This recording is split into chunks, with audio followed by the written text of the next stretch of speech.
esta cosa de captar adolescentes con el pretexto de un retiro espiritual para la confirmación, yo creo que debería ser prohibido.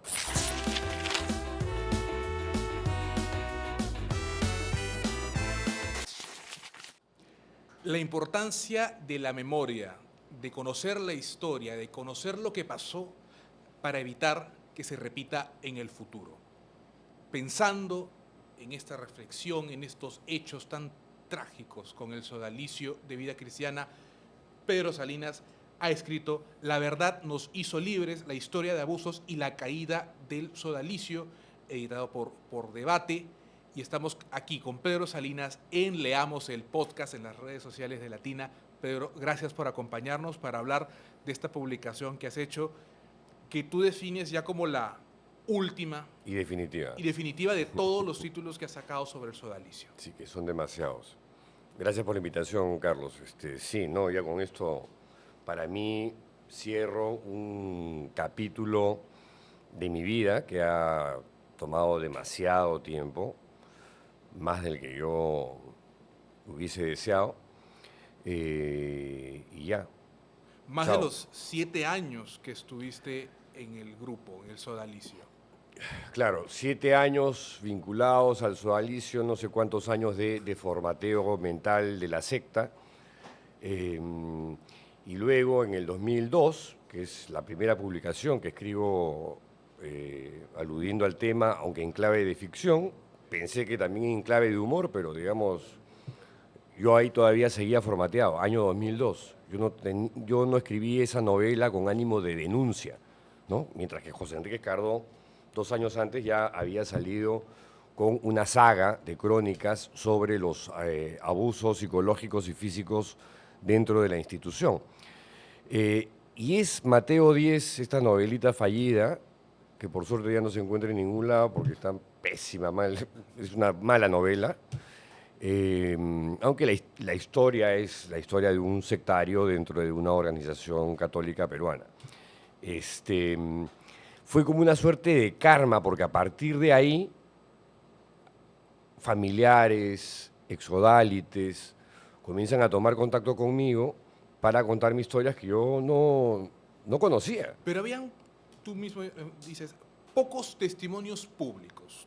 En cierta forma, Mateo Díaz por tu parte era uno. José Enrique Escardó me dices que había avanzado, pero no había nada más.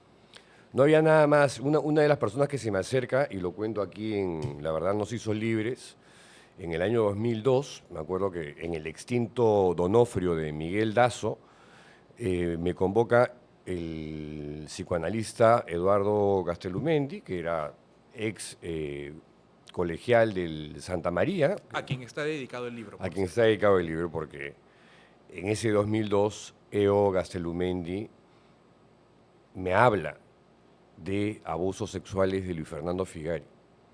Y yo no le doy crédito porque yo le dije, yo estoy adentro, yo vivo en comunidades sodalites. Y yo puedo coincidir contigo que Figari es un sátrapa, un déspota, un maldito. Pero abusador sexual. O sea, salvo que, digamos, la víctima quiera hablar conmigo para hacer la denuncia, no puedo hacer nada con esa información que me estás dando, porque es una suerte pues, de chisme, ¿no? Y punto.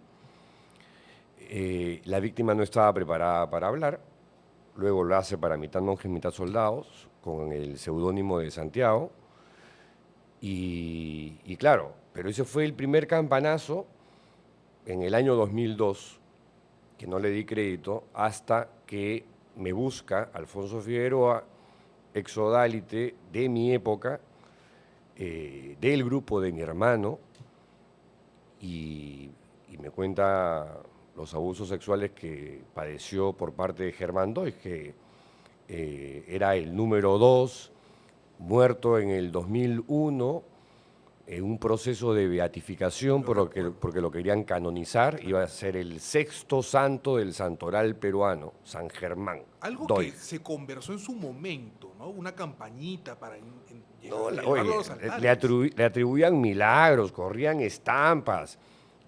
O sea, era una cosa de locos. ¿Ah? Y luego se demostró que fue un pederasta serial. en mitad monjes, mitad soldados.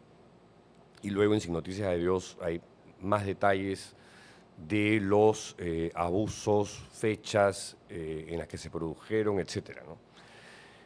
Pero ese libro sí me marcó desde el 2002 en adelante, no de una manera recurrente, pero sí hubo hitos de historias que yo desconocía y que llegaron a mí por esa novela fallida.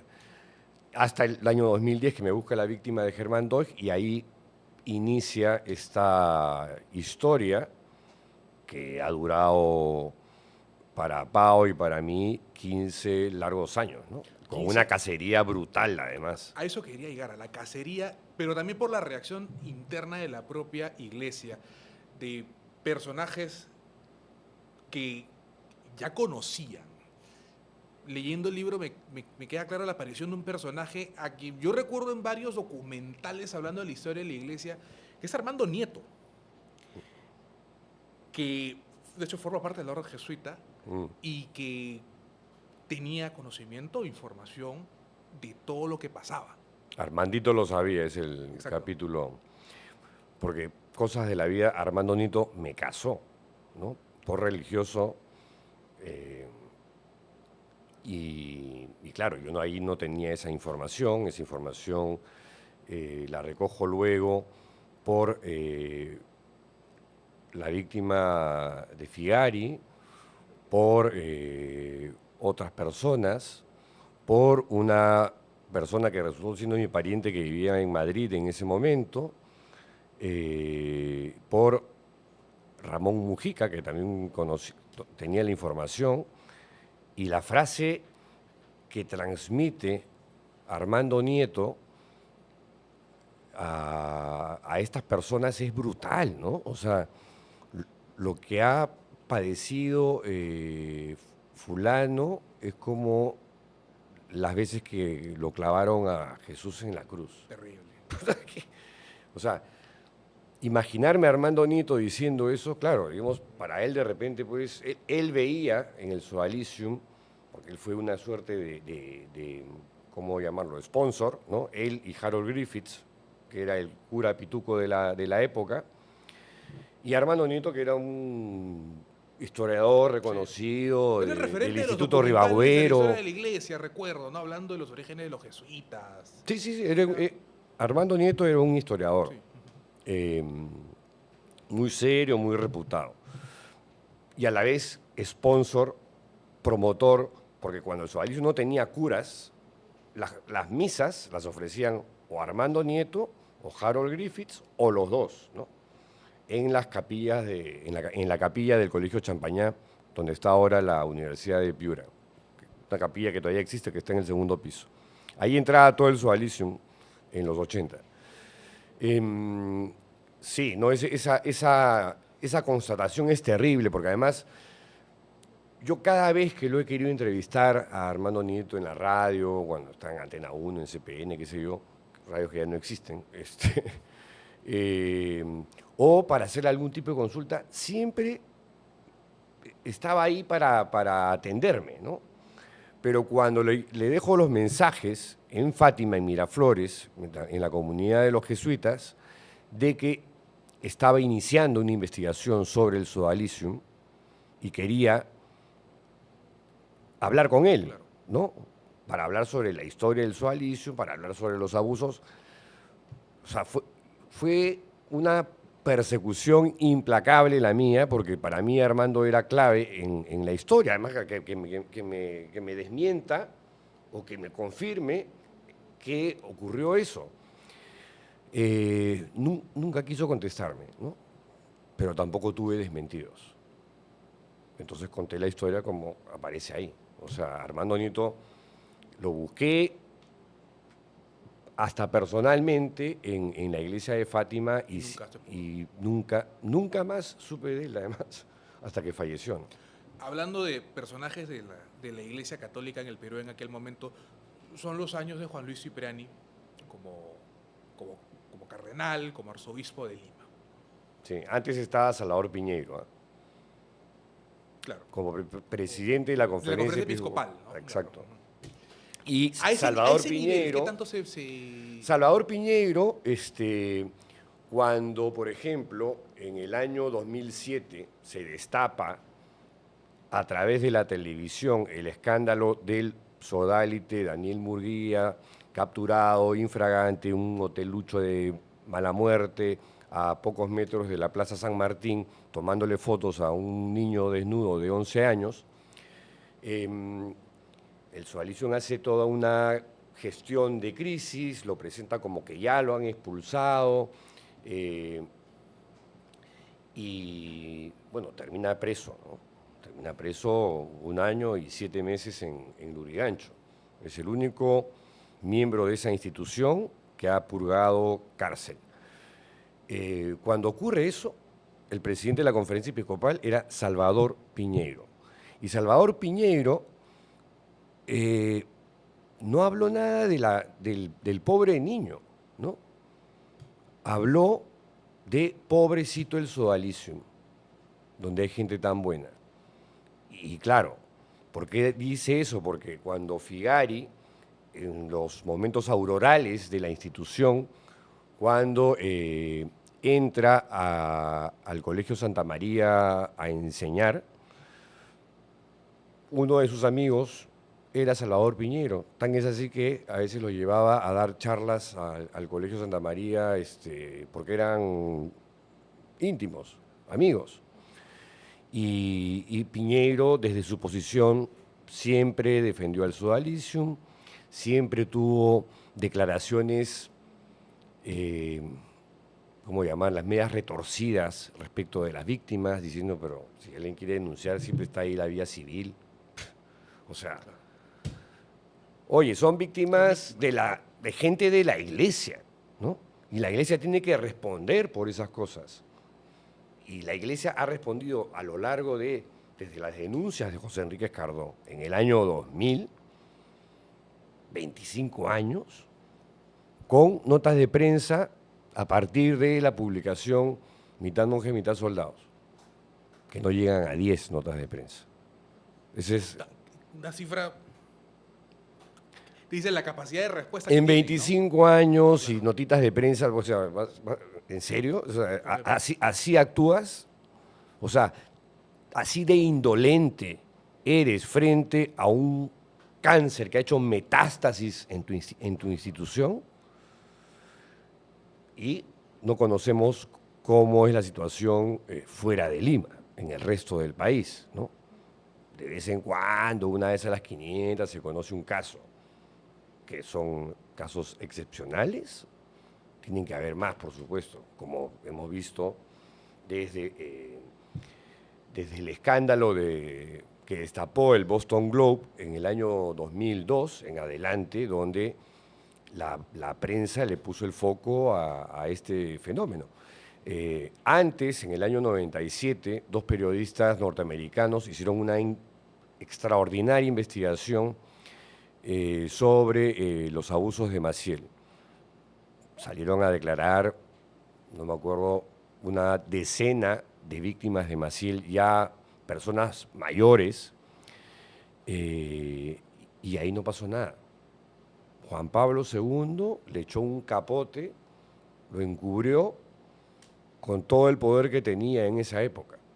No solamente a él, a un montón de pederastas, pero Maciel y su Legión de Cristo eran una organización poderosa. Claro, producían vocaciones y plata, o si quieres al revés, plata y vocaciones. Y eso para la iglesia es una cosa sumamente importante. O era, ¿no? Porque Francisco demostró un estilo totalmente, radicalmente distinto a sus 2 predecesores, Ratzinger y Botigua. Quiero llegar ahí al Papa, pero a Francisco, pero antes también ver al propio sodalicio aquí en el Perú con brazos mediáticos probablemente, Sí, claro. con brazos políticos, cercanías a grupos de poder, brazos económicos. Tú inicias las publicaciones, por ejemplo, en Diario 16, Sí, me acuerdo, cuando dirigía Juan Carlos Tafur. Juan Carlos Tafur. Diario con que no tenía tanto tiraje, digamos, pero en el que encontraste una forma de exponer, de escribir sobre un tema del que no se hablaba mucho. Ujú. Había quizá otra gran prensa donde se evitaba el tema. No, en ese momento la prensa era muy distinta a lo que es ahora, lamentablemente. Era una prensa más independiente, más contestataria, más en su rol, ¿no? De ser contrapeso con el poder, sea político, económico, militar, religioso.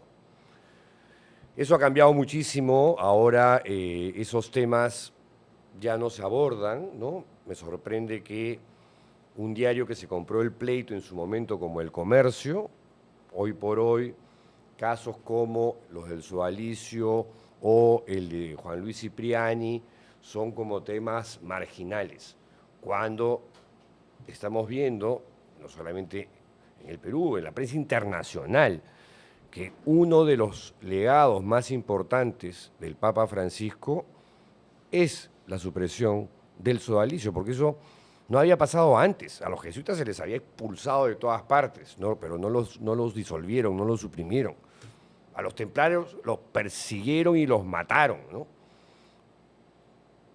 Esto de acá es primera vez que ocurre. No pasó con los legionarios, pasó con el sodalicio. Y luego del sodalicio ha pasado en Argentina con dos movimientos. Miles Christi, que no tenía el estatus del sodalicio, no era una institución oficial de la Iglesia Católica, pero estaba en camino a eso.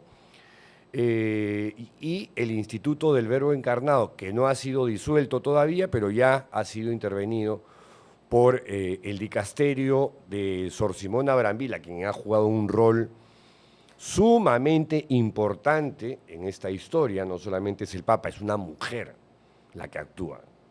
Eso también yo quiero destacarlo. O sea, acá, cuando ese dicasterio estuvo al mando del español José Rodríguez Carballo, se armó una pantomima de investigaciones, de supuestas investigaciones, con visitadores, interventores, delegados, hasta comisario, acompañantes espirituales. Contrataron a Gianfranco Ghirlanda, un jesuita italiano, canonista, amigo del Papa, que fue el que le lavó la cara a los legionarios de Cristo. El Sodalicium quería seguir esa misma senda que salvó a los legionarios de Cristo. Pero, claro, eso con Ratzinger, porque Juan Pablo II, te digo, ocultó, encubrió hasta donde pudo el caso de los legionarios. Y Francisco sí, llegó hasta el final, ¿no? Y fíjate que no solamente era el Sodalicium, ya antes había venido actuando en el caso del Opus Dei, no para disolverlos ni suprimirlos, sino para reformarlos. Estos sí se han salvado, porque jugaron a dilatar las cosas, a postergar las cosas. Ellos tenían la obligación, el compromiso con el Papa Francisco de reformar sus estatutos para cambiar su manera de aproximarse al mundo, absolutamente clericalista, que era una de las prédicas de Francisco. Él pretendía que el cura, o él concebía que el cura no podía estar por encima de un laico, pues, ¿no? O de las mujeres. Y el otro discurso, que a mí también me parecía súper potente, era esta suerte de anticonstantinismo. O sea, Constantino fue el que le dio forma, ¿no?, a la Iglesia Católica, pero era una Iglesia Católica pegada, aliada al poder, como ha sido a lo largo de sus casi 2000 años. La Iglesia siempre ha estado asociada al poder de turno. Mussolini, con Pío XII, es el que les da la Ciudad del Vaticano. Claro, firman los pactos de Letrán. Exactamente. Y Pío XII es un papa patético, ¿no?, que no se puso firme ante una gran guerra, como la Segunda Guerra Mundial, con genocidios de por medio, y pacta con el dictador Mussolini con la condición de agachar la cabeza y, digamos, pasar piola los excesos de este tirano, ¿no? Sobre todo con el propio eje incluso, ¿no? Sí. Aparte con las tragedias que vivían los judíos. Sí, en aquel no hay gente momento. que defiende a Pío XII que me parece indefendible. Hay gente que defiende a Juan Pablo II cuando me parece indefendible. Ratzinger, Ratzinger me da pena, ¿no? O sea, porque claro, a Ratzinger yo lo conocí gracias al Sodalicium cuando vino en su condición de prefecto del Santo Oficio para conminar a Gustavo Gutiérrez y la teología de la liberación en el Colegio de Jesús, ahí en la Avenida Brasil, me acuerdo. Y claro, era un tipo brillante, intelectualmente hablando, pero en términos de gestión, carisma, cero. Y a la primera crisis que tuvo, que fue la filtración de los famosos Vatileaks, que denunciaban comportamientos corruptos dentro de la iglesia, el encubrimiento de abusos sexuales, el tema de las irregularidades en las finanzas, en el dicasterio de los santos, en fin. ¿Qué hace? Renuncia. No pudo. No pudo, dice que por edad, ¿no? Pero oye, al final fue 8 años papa. Francisco iba a ser un papa de transición, ya había sido el favorito en la anterior elección en la que ganó Ratzinger. Claro. Y luego resulta que Bergoglio duró 12 años, ¿no? 12 años de cambio. 12 años. De vivir cosas nuevas en la iglesia y de poner el ojo en los casos de abusos. A partir del 2018. Porque entre el 2013 y el 2018 es pura fufuya, puro bla, bla, bla. Eso quería llegar. ¿Qué pasa en ese tiempo?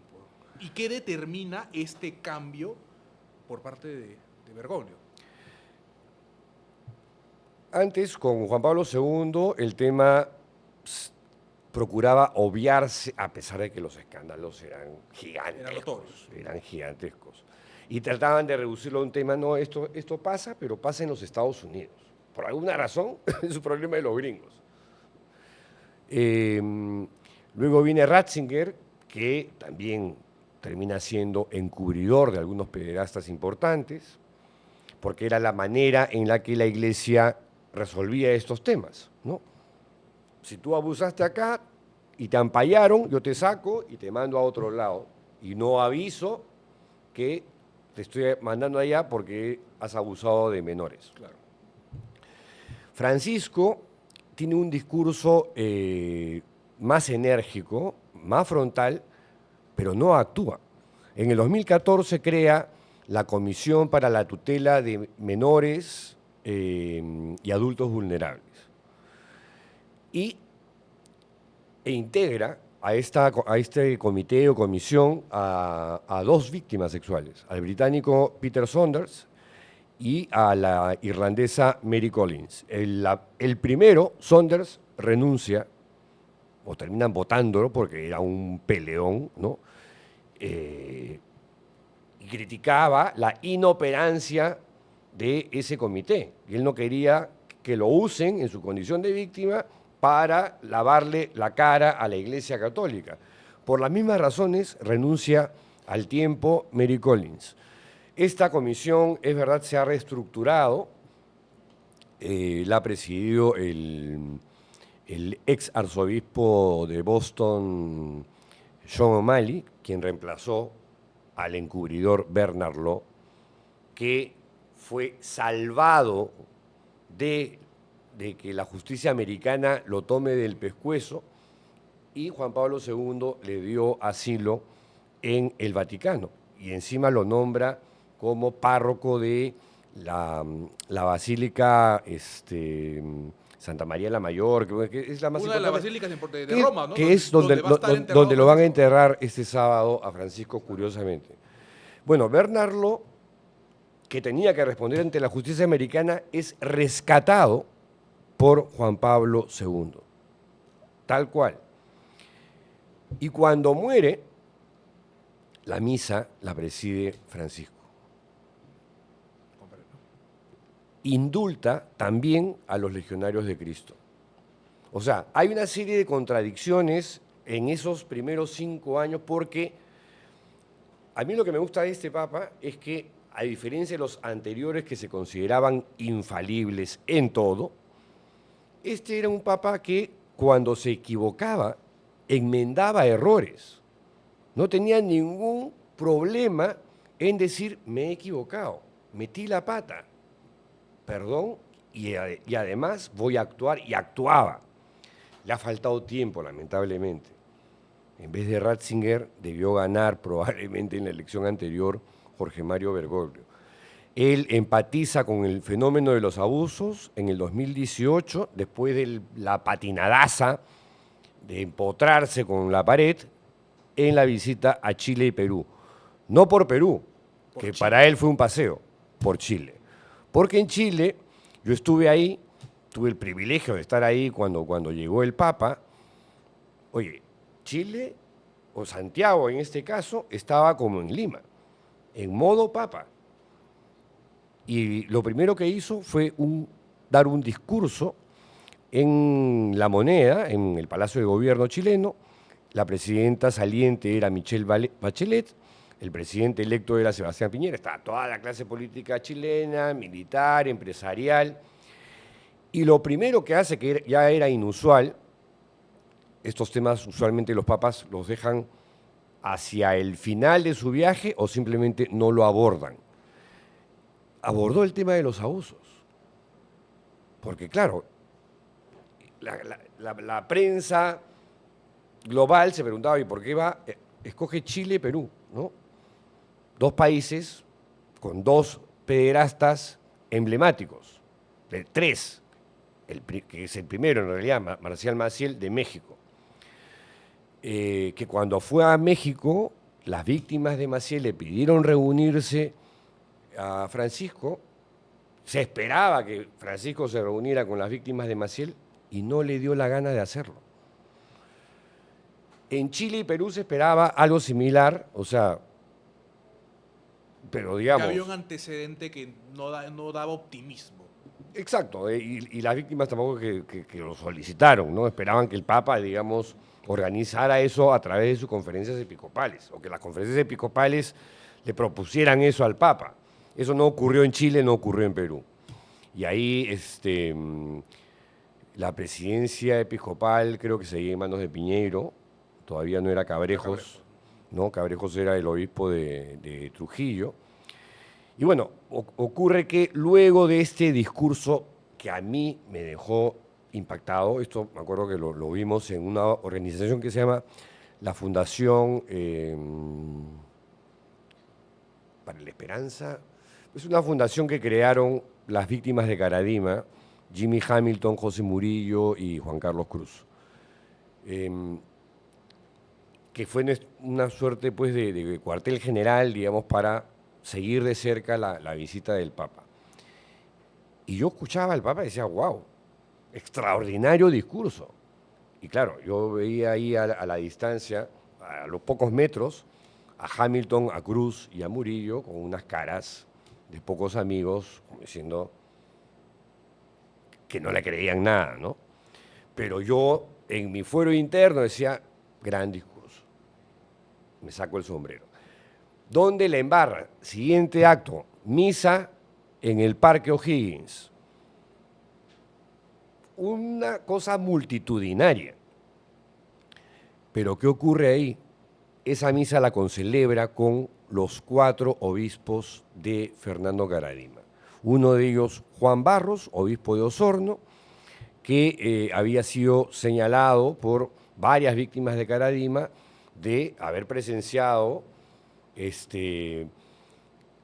no abusos sexuales, en algún caso sí, pero el maltrato psicológico, la manipulación de conciencia, en las que él mismo también eventualmente participaba, y el Papa defiende a Juan Barros después de esa misa, y los chilenos, que ahí tú ves cómo se ganan su carta de ciudadanía, deciden no salir a las calles. Para todo esto, manera de anécdota, ver a los carabineros organizando las rejas y toda la cosa de seguridad en los días previos fue una cosa impactante también, ¿no? Y yo había quedado con Hamilton, Cruz y Murillo en un sitio que estaban reunidos con gente de Osorno, activistas, periodistas, donde iban a soltar, acá en Lima soltaban globos amarillos, Claro. ahí decidieron soltar globos negros, en protesta. Protesta. Y bueno, lo cierto es que camino hacia el lugar de encuentro, estaba yendo adelantado y paré en una librería cuyo vitral daba al lugar por donde iba a pasar el Papa, pero que pasaba todavía un rato más, ¿no? Y en eso alguien de la librería, un librero, dice, ya viene el Papa. Y yo miro y el Papa pasa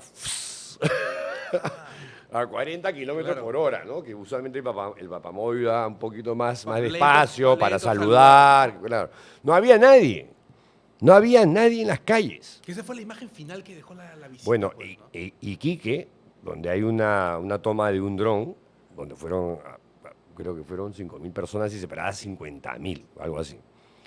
Y ahí se enfrenta agresivamente, con un talante beligerante innecesario, el Papa Francisco a una periodista. Y la reta, la desafía a que le entregue pruebas. Que eso fue tomado muy mal por todo Chile, que ya estaba molesto con el Papa. Y claro, de ahí de Iquique salta al Perú, donde aquí sí no pasa nada, hasta que se va a Trujillo, que era la diócesis de Miguel Cabrejos, y el discurso de homenaje, oh maravilla, 6 días antes, el Vaticano, en una jugada de marketing, anuncia que va a comisariar al sodalicio. Van a nombrar un comisario que va a reemplazar al superior general para poner orden. Y ponen a un encubridor profesional, Noel Antonio Londoño Buitrago, un colombiano, arzobispo de Jericó, en Antioquia. Y nada, Paolo Ugaz lanza 7 tweets diciendo, oye, ¿cómo es posible que el discurso de homenaje lo haga la figura sodalite más controversial por la notoriedad que tenía en su calidad de arzobispo de Piura y Tumbes, ¿no? Y la prensa sigue en modo papa. Yo después escribí un artículo que se llamaba El Juan Barros peruano, en alusión a José Antonio Eguren, porque ese símil encajaba como un guante en el caso de Eguren. Lo más alucinante es que yo no fui el único creativo, imaginativo, que hizo ese símil. Lo hizo Coqui Bruce en La República, en ese momento la periodista Sigrid Bazán, Luis Dabeluy en Perú 21. Mira, eso sale también en el libro, con las fechas y todo. Mijael Garrido Leca, creo que también en Perú 21, además usa el mismo signo, el Juan Barros peruano, como título, y Eguren decide solamente querellar por difamación a los periodistas que investigamos el caso sodalicio con la publicación Mitad Monjes, Mitad Soldados, que salió en octubre del 2015. Y a partir de ese año 2018 se inició una cacería oficial, institucional, brutal y feroz contra nosotros, protagonizada por sodalites, en este caso era Eguren, pero que todo era rebotado por Así Prensa, que era dirigida por el también entonces sodalite Alejandro Bermúdez, los dos expulsados luego por el Papa Francisco de la institución. Y claro, cuando se encuentra que Pau y yo de pronto tenemos un ángel guardián que trata de enmendar las cosas, ocurre algo inédito y también histórico. Primera vez en la historia de la Iglesia en el Perú la Conferencia Episcopal Peruana y el Arzobispado de Lima, donde ya no estaba Cipriani, sino el actual cardenal Carlos Castillo Matasoglio, un pronunciamiento conjunto defendiendo a los periodistas que habíamos investigado y cuestionando lo que estaba haciendo José Antonio Eguren Anselmi. Era inédito eso. Inédito, histórico. Y Pau y yo dijimos, wow, ¿no? ¿Qué tal espaldarazo? Probablemente haya sido el único momento en el que la iglesia peruana dice, ¡pum!, actúa así como un puño, ¿no? Y de forma decidida. Claro, yo sí creo que, y me consta, que el actual cardenal Carlos Castillo, él entró y se compró el pleito a favor de las víctimas del caso Sodalicio. Eso me consta porque lo he corroborado en más de una oportunidad. Desde un inicio, esa ha sido una de sus prioridades. Y claro, cuando ocurre eso, Eguren por la unidad de la iglesia, ¿no? Cuando en realidad la realidad era, mira, si tú consideras que tu fama, tu buena honra ha sido dañada, qué sé yo, perfecto, sigue querellándolo a estos periodistas, pero ya no lo vas a hacer desde el Arzobispado de Lima, que era como la prensa personal del arzobispo. Y mientras resuelves tu tema, ponemos a un administrador temporal, que eso es en términos curiales, chao compadrito, Claro, te vas de acá, ¿no? Y el temporal o termina perpetuo o ponen a otra persona. Y Eguren recula.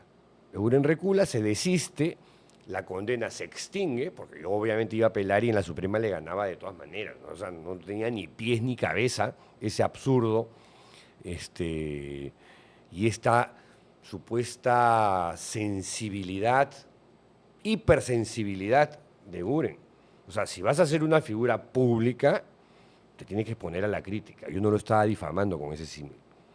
Es más, yo creo que, o sea, le calzaba preciso. perfecto, perfecto. Y claro, y a partir de ahí ya con con un nuevo ecosistema de difamación mediático, judicial, comienzan a activar esta campaña de acoso y derribo contra Pau, contra mí y contra Daniel Lovera, a propósito de un documental que saca en Al Jazeera sobre los negocios del sodalicium en Piura. La figura de Pablo Gas aparece en el libro como alguien a quien tú invitas a trabajar ese tema por un corto periodo, ¿no?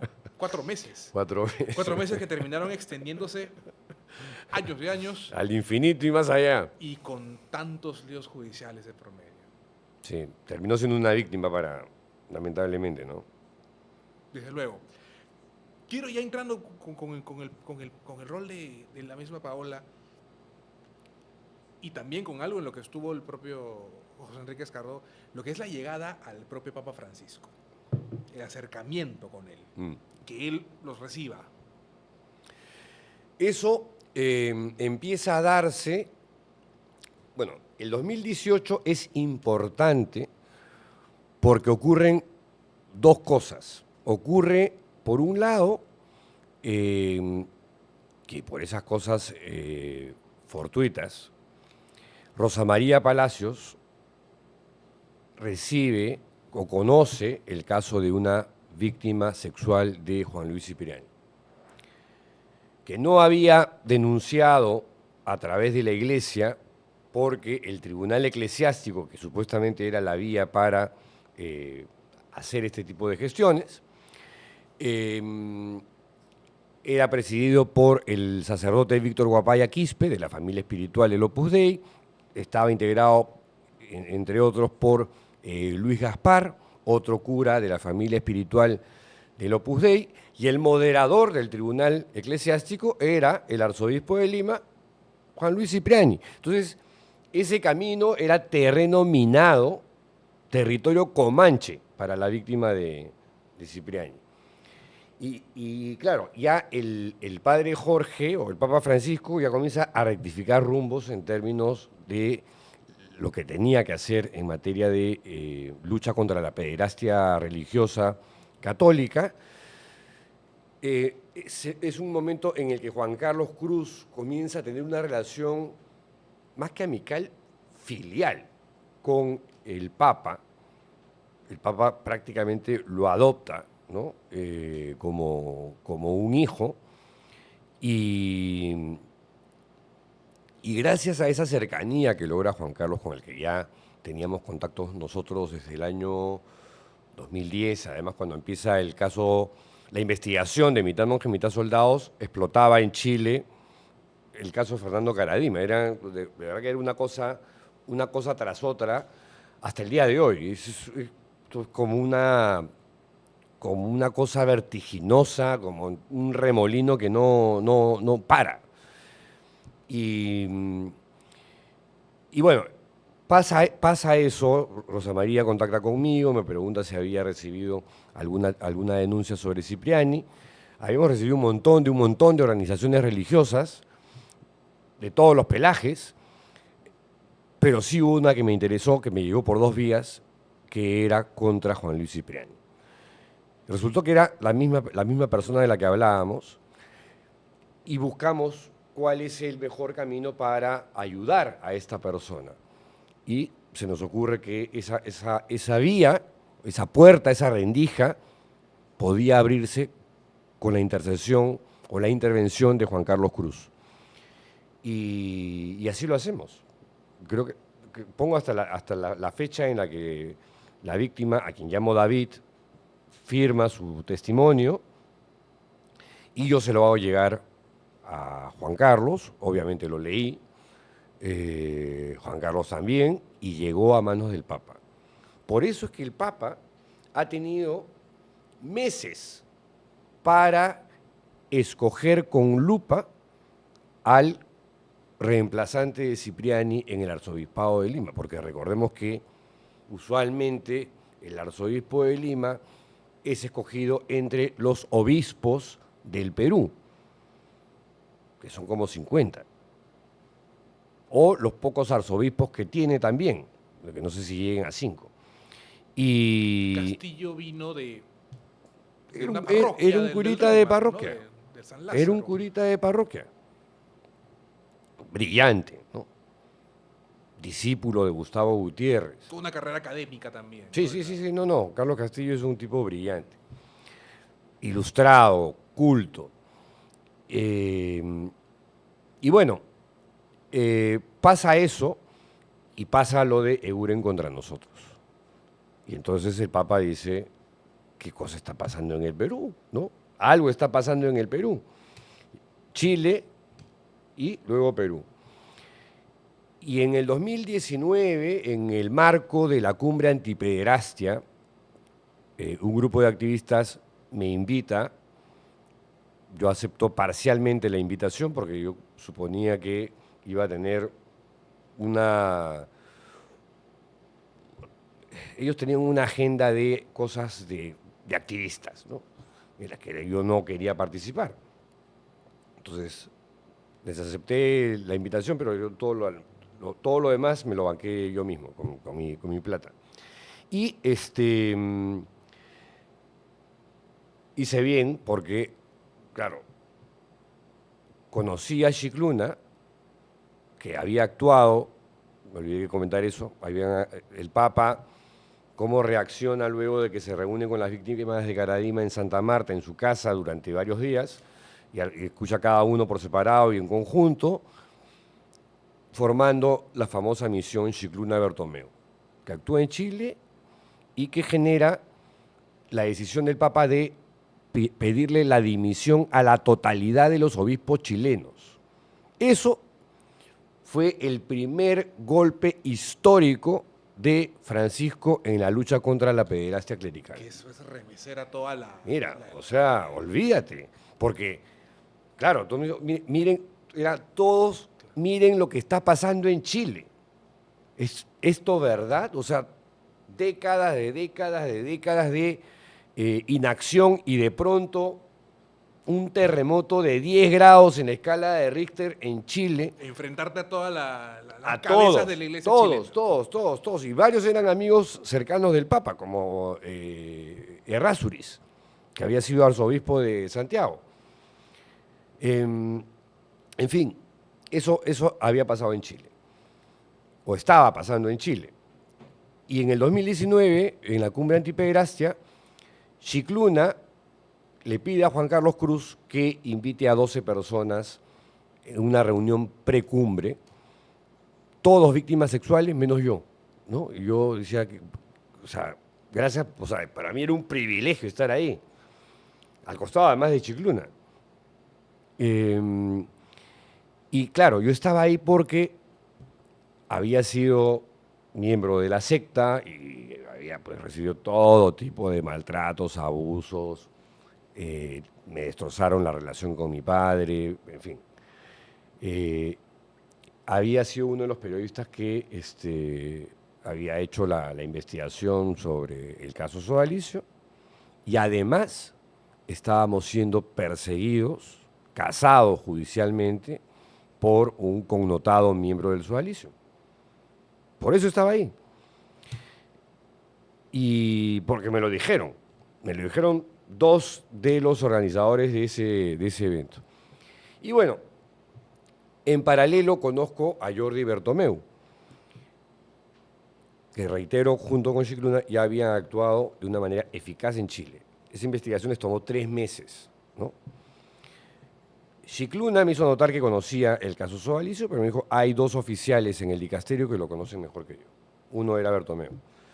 Y Bertomeu, que me invita a sus oficinas, me muestra la biblioteca Sodalicio, estaba mitad monje, mitad soldados, me dice, lo he leído por si acaso.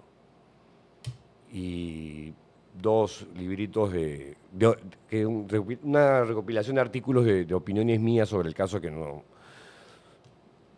no eran investigaciones periodísticas, sino opiniones. Y bueno, a los 2 les pedí que actuasen, pues, ¿no? Que hicieran algo. Y los 2 por separado me respondieron casi lo mismo y casi con las mismas palabras. Si el Papa no me lo ordena, si el Papa no me lo pone por escrito, yo no puedo hacer nada. Porque el Vaticano es una monarquía teocrática. Es jerárquico todo. Sí, tiene sus propias reglas y, en fin. Te guste o no, así funciona, ¿no? Y entonces, bueno, de ahí me regreso a Lima y me voy con una sensación pues media agridulce de que, pucha madre, o sea, ¿qué tenemos que hacer para que actúe el Papa acá? No se va a poder avanzar mucho, ¿no? Y cuando, bueno, yo regreso, no había dado ni 5 pasos en el aeropuerto Jorge Chávez, recibo una llamada de Jordi Bertomeu, eso está contado, no sé si está contado acá en La Verdad Nos Hizo Libres, donde me dice, Pedro, disculpa que te avise tarde, pero el Papa te quiere conocer y hemos quedado para una reunión mañana contigo, espero que no tengas ningún inconveniente. Y yo me quedé en silencio, pues, ¿no? Me quedé mudo. Y Bertomeu al otro lado, Pedro, dije, Jordi, estoy aterrizando en Lima, ni siquiera tomando el primer vuelo, llego. Y bueno, me dijo ya, ok, que quede como un pendiente. Y eso fue 2019, pero a partir de ahí comenzamos a tener comunicación epistolar con el Papa, o a través de su secretario, que en ese momento, uno de sus secretarios, que era Fabián Pedacchio, un argentino, o a través de cartas de puño y letra, que te las mandaba escaneadas con el secretario, o que a Pablo le llegaban hasta con sello, ¿cómo se llama?, papal, a su casa y por heraldos inopinados, ¿no? Y eso, no te digo que era todas las semanas, no eran todos los meses, eran eventuales. Y era para informarle al Papa de momentos críticos, cruciales, información, o sea, la supuesta investigación que estaba haciendo el Vaticano, que demoraba absurdamente, y que fue una burla para las víctimas a las que termina llamando cómplices. O sea, ese fue José Rodríguez Carballo, ¿no? Que hizo una investigación trucha y mal hecha y revictimizadora. Y bueno, la cuestión es que tan es así que estas comunicaciones eran tan alucinantes que hay un dato que yo me entero por el Papa, que era una movida que estaba planeando el sodalicium. El sodalicium, para evitar el escándalo mediático, quería huir hacia adelante y trasladar su sede en Lima a Roma e irse con todos sus directivos para allá, ¿no? Que era una manera de apagar el fuego. Y yo, que fue una sugerencia, porque eso ya después lo averigüé, de José Rodríguez Carballo a miembros del sodalicio para proponérselo al Papa, ¿no? A través de Rodríguez Carballo. O sea, para que vean cómo jugaban en pared Rodríguez Carballo con el sodalicio. Rodríguez Carballo fue el padrino y el principal encubridor del sodalicio en esta historia. Bueno, me entero por el Papa que a mí se refería a mí como Salinas, ¿no? Bien argentino te llama por el apellido.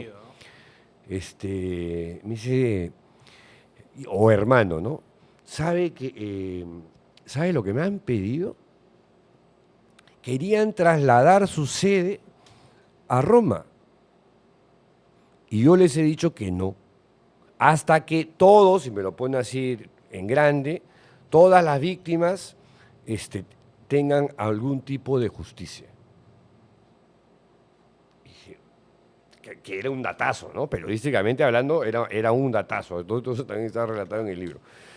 Y que es casi una novela policíaca por momentos. Por el modus operandi que tiene. Es una mafia. De querer evadir. Es una mafia, es una secta.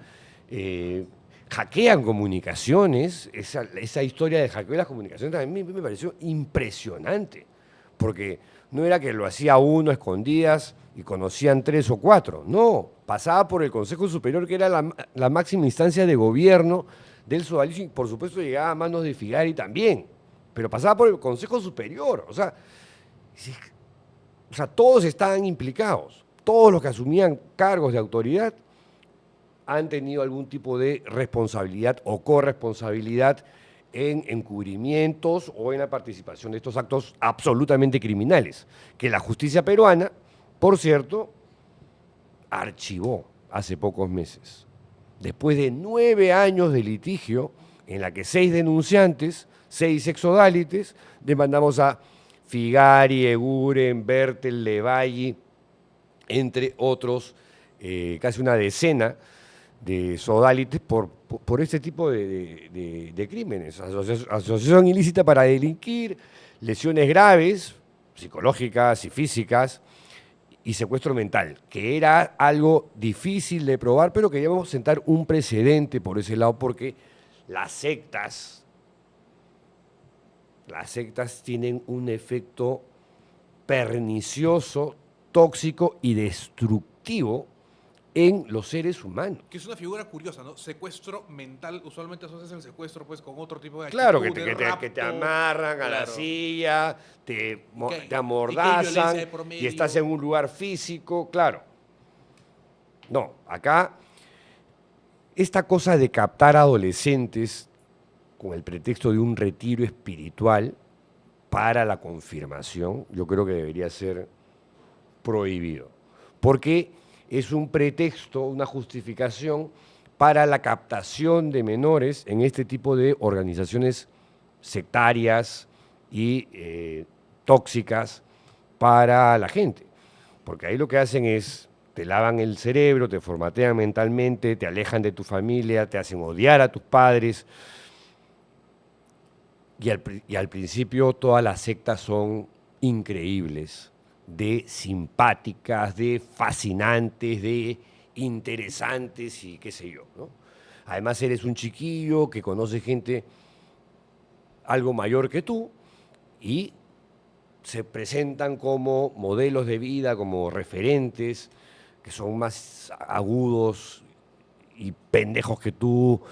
En mi caso, en el colegio, yo fumaba, a mí tenía problemas de conducta, de disciplina, me terminaron botando de mi primer colegio, y es ahí cuando me capta el sodalicio. En un momento que mis padres se habían separado, tenía problemas de conducta en el colegio, y uno de ellos, que era Jaime Bertel, todavía no era cura, me invitaba a cigarros dentro del colegio, en las oficinas de OBE, que era Orientación para el Bienestar del Educando, en el Colegio San Agustín, al costado de la piscina, que era la oficina. Y tú dices, oye, yo dije, hay cámaras, o sea, no, esto es una trampa, ¿no? No, él fumaba en esa época y te invitaba a cigarros. Se había dado cuenta que yo fumaba porque en esa época te ponías los cigarros en un plástico en la media, ¿no? Tus Premier, 2, 3 Premier, digamos, uno antes de entrar al colegio y el otro a la salida. Y un tercero por si alguien te gorreaba. Y se dio cuenta que, al toque, ¿cómo se llama? Que tenía los cigarros en la media y me dijo, ¿fumas? Dije, ¿dónde está la trampa, no? No, en serio, he visto que o sea, dices, wow. Esa forma de acercarse, ¿no? Claro, ¿no? Pendenciera, bacán, entradora, canchera. O sea, no es pues el carismático de parroquia, me refiero al movimiento carismático, que las canciones y la cosa melódica. No, esa cosa era, te invitaban a formar parte de una milicia divina, de élite, de clase, que tenía la misión de transformar el mundo desde sus cimientos. Y tú que eres yo tenía 15 para 16, ya me captan cuando apenas cumplí los 16, después de este retiro, y nada, te vas enganchando, y hay un momento en el que volteas a la izquierda, volteas a la derecha, miras para arriba, miras para abajo, y todo tu mundo es el sodalicio. Ya no están tus amigos de toda la vida, peleaste con tu enamorada, te has peleado con tu familia, con tus viejos, y lo único que quieres hacer en la vida, porque así te lo han dicho estos líderes carismáticos que son capaces de, a través de la mirada, ver tu historia personal, ver tu futuro, ver si tienes una espada flamígera en el iris y ver si tienes vocación sodalite. Y si tienes vocación sodalite es porque naciste con esa vocación, naciste para ser sodalite. Y tienes que entrar al sodalicio. Y luego, una vez que entras, ya la cosa va mutando, ¿no? Porque ahí sí el sodalicio se convierte, la sonrisita de Smile desaparece para convertirse en una trituradora de voluntades. Que fueron estos 7 años en los que, sí, de los que formaste parte. Exactamente, y particularmente los centros de formación entre comillas, ¿no? De San Bartolo, que eran los lugares donde se te terminaba de formatear y de lavar el cerebro a punta de falta de sueño, órdenes absurdas, castigos inopinados, las cosas más terribles te parecían normales. Por eso que cuando yo escribo Mateo Diz, yo pensé que estaba contando historias locas, ¿no? De un chiquillo medio aventurero que se metió en esta cosa rara, pero yo no veía, cuando escribí, violaciones a los derechos humanos o vejaciones.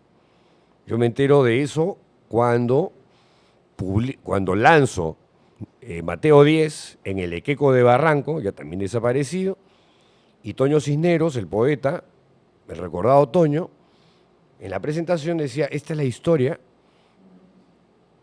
esta es una historia que está escrita en clave de ficción, hay demasiados personajes, le dio un par de palos a la novela, bien merecidos, y luego dice algo así como, pero en el fondo es la historia triste de una persona que perdió lo más precioso de su vida, su juventud.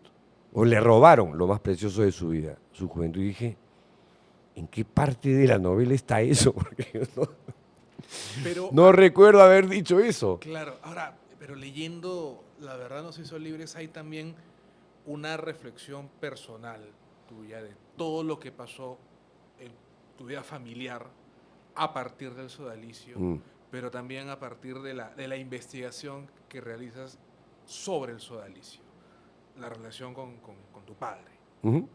Cuentas de que se deterioró mucho y que tardó en recomponerse. Se deterioró porque cuando yo vivía en comunidad, bueno, mis padres se separan, mi padre se va a vivir a Caracas a armar un broker de seguros con un socio, no le va bien, pero igual, digamos, y rompe por diferentes razones las relaciones, sus relaciones familiares con casi todo el mundo, incluidos mis hermanos, menos conmigo.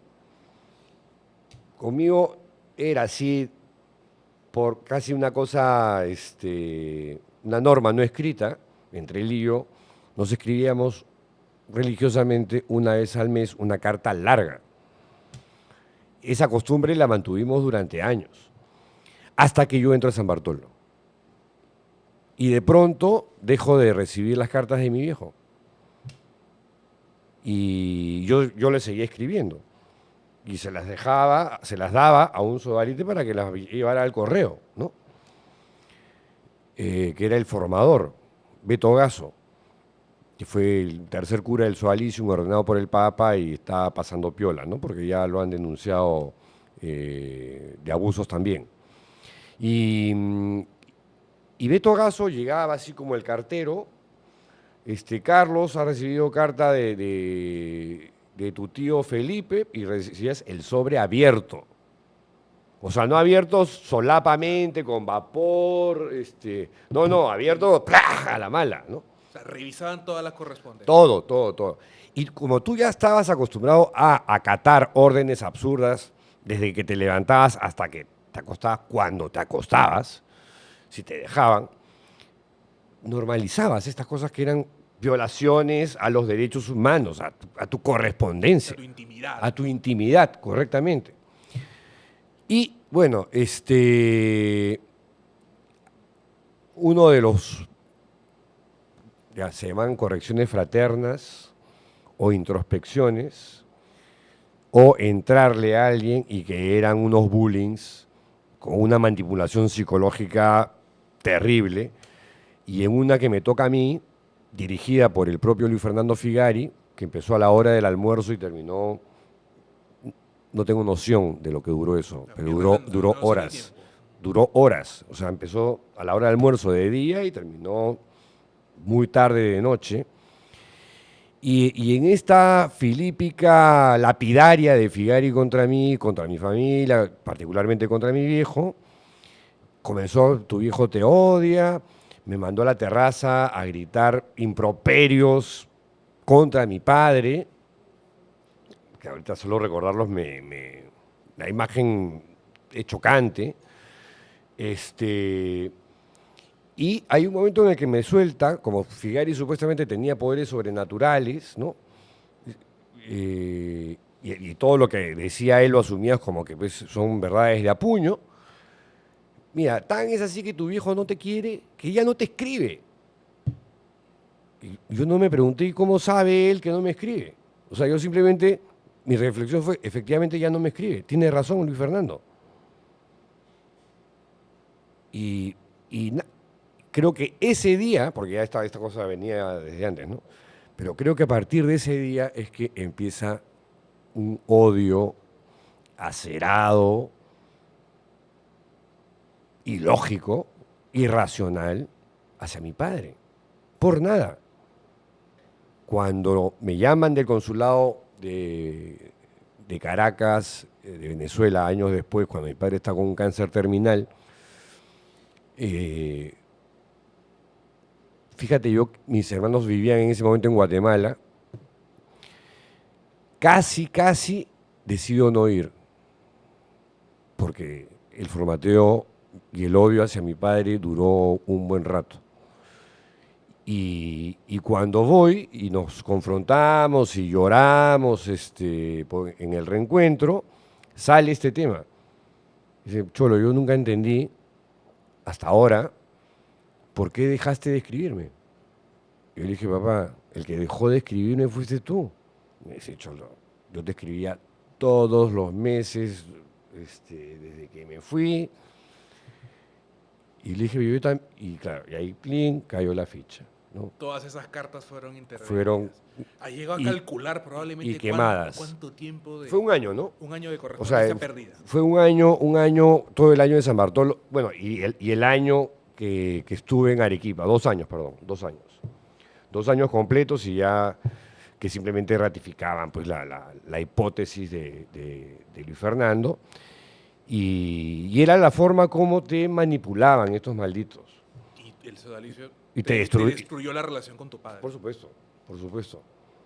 Que fue uno de los motores fuera de borda, entre varios otros, para continuar con este caso a pesar de los golpes y a pesar de los disparos y a pesar de las demandas penales calumniosas y de toda esta cosa estercolera desde Willax, Expreso, La Razón y todos estos sicarios, digamos, que han estado jugando y sodatroles que han estado jugando a favor de esta institución que ha sido suprimida por instaurar una cultura de abuso sectaria. Esa es la razón, entre otras, la falta de carisma divino, entre otras, pero es una de las principales. El sodalicio era una secta, era una organización totalitaria, era una organización fascista. Yo leía las obras completas de José Antonio Primo de Rivera y todas las biografías del fascista rumano Cornelio Codreanu y su hablas Legión de Hierro. De cantar el cara al sol, incluso los himnos Mira, franquistas. para mi vergüenza, hasta el día de hoy me sé de memoria el cara al sol. No me sé la letra del himno nacional del Perú, pero el cara al sol me lo conozco al dedillo. No lo voy a cantar. pero para que veas, digamos, mira, nos hacían escuchar, en esa época habían casetes, discursos de Primo de Rivera que teníamos que memorizar para luego después repetirlos, ¿no? Porque era parte de esa oratoria de Primo de Rivera, le encantaba a Figari. Las marchas nazis, literatura antisemita, porque eso también es otro de los filones que tenía el Sodalicium en mi época. Codreanu, y ese era un grupo paramilitar, ¿no? Hipercatólico, su vacilón era matar comunistas, matar judíos, matar demócratas. De terror, ¿eh? Bueno, pero el Sodalicio se formaba en eso. Leíamos Piloto de Stuka, que era el héroe, era un nazi, aviador, en la Segunda Guerra Mundial, o leíamos a Hugo Wast, un argentino, Hugo Wast era un seudónimo, antisemita absoluto. Todos sus libros. Y así, ¿no? O sea, olvídate Desde luego. Hoy el sodalicio está suprimido.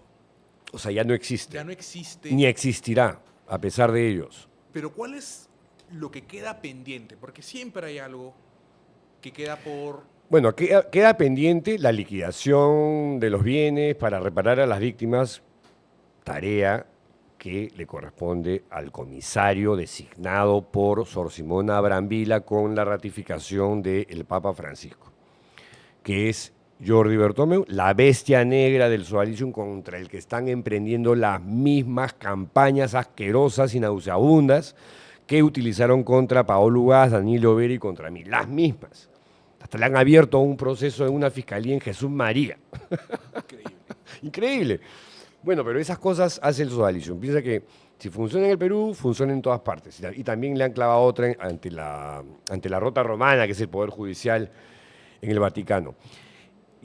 Ya esa historia es una responsabilidad de la Iglesia, porque como creo que es la última carta que me animo a escribirle al Papa y que el Papa Francisco me responde, el padre de Jorge tiene unas líneas muy bonitas a esa carta que es una de las más sentidas que le escribí, larga, en la que le cuento lo que ha significado para Pau y para mí, digamos, llegar casi al final de la historia y hasta ese momento sin resultados, ¿no? Y en esa carta le cuento, pues, o sea, que nos sentíamos como los hobbits del Señor de los Anillos, como Frodo y Sam, ¿no?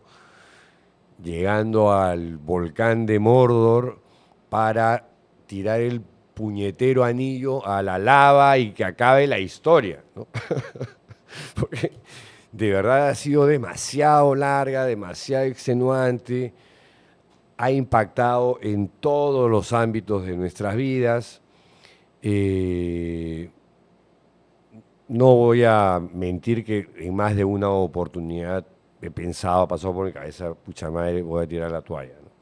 De hecho, casi hasta el final, dije ya, cuando sentí que el Papa nos había traicionado, porque antes de recibir a las víctimas, recibe a gente del sodalicio cuando se le habíamos pedido explícitamente que no lo hiciera, porque ya habían tenido demasiadas reuniones con el sodalicio, habían sido demasiadas veces engañados por el sodalicio.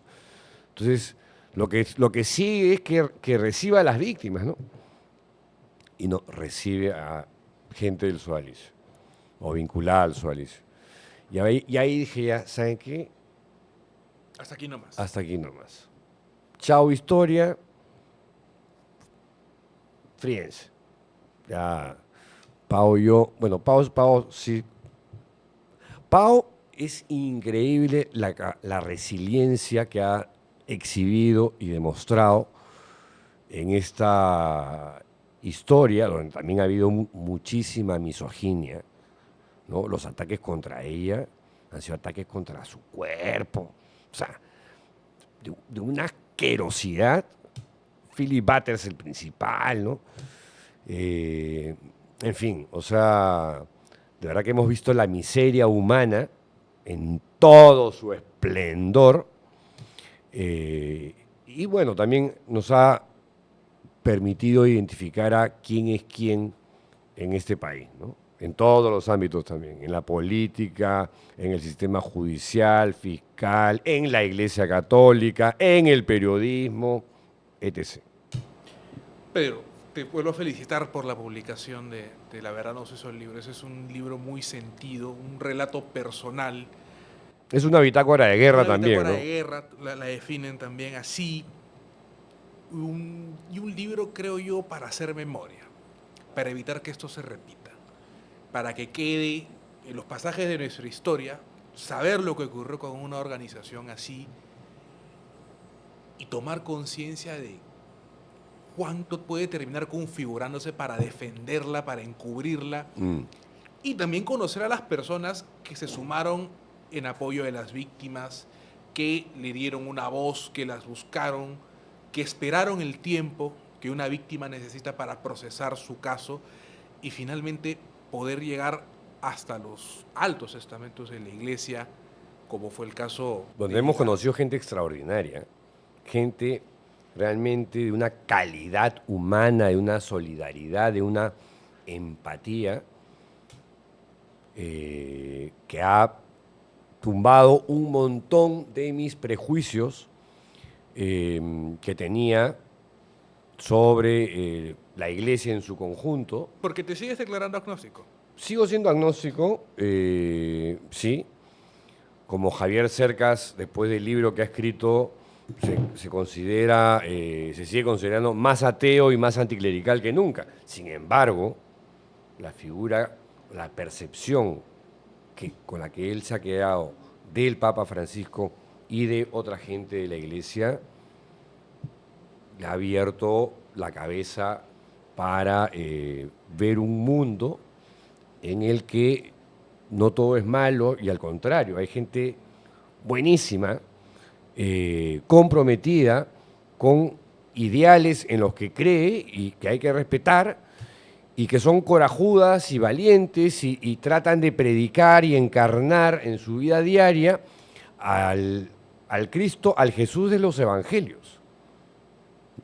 O sea, el Papa Francisco era eso, para mí ha dejado la valla demasiado alta, superó con creces a Botigua y a Ratzinger, y el que venga va a tener que lidiar con eso. Se vienen días para seguir los cónclaves y todos los movimientos así es. entre los cardenales. Pedro, te agradezco. No, mucho gracias a ti, la Carlos, por el visita interés. a Latina para hablar sobre La verdad nos hizo libres. Y ya saben, amigos, una publicación muy importante para hacer memoria, para saber lo que pasó y evitar que ocurra a futuro. Yo soy Carlos Tello, eso es Leamos, el podcast en Latina. Recuerden siempre suscribirse a nuestro canal de YouTube para que estén al tanto de todas nuestras transmisiones y publicaciones. Conmigo será hasta una próxima oportunidad.